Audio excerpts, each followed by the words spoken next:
For me, creativity comes in like a flash.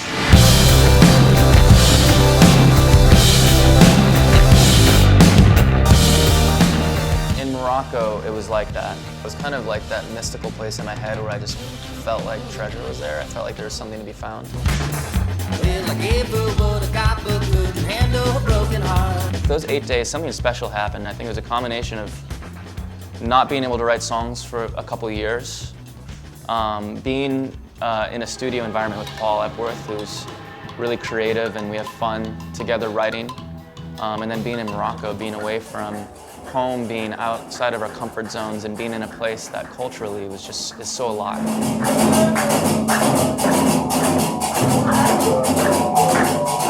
And that really established what the aesthetic identity of what the record was going to end up kind of sounding like and feeling like.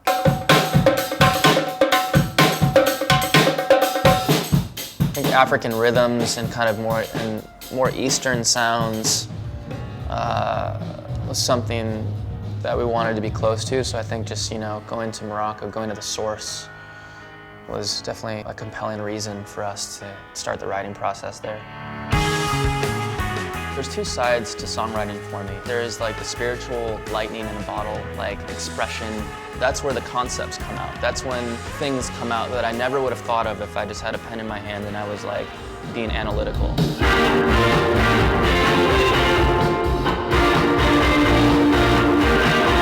But then the second part of it is the work.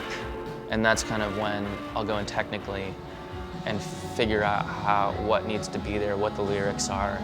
And that part's a longer process, and it's not as fun. And they're both equally important. I had something and sounds good. Lost it. One of the things with this record, for me, was really like not letting fear come into the creative process.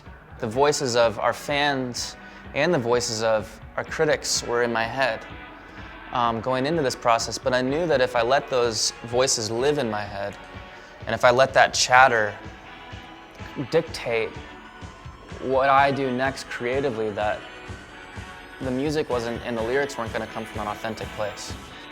And I really tried to get back into that place to just write like nobody was going to hear the songs.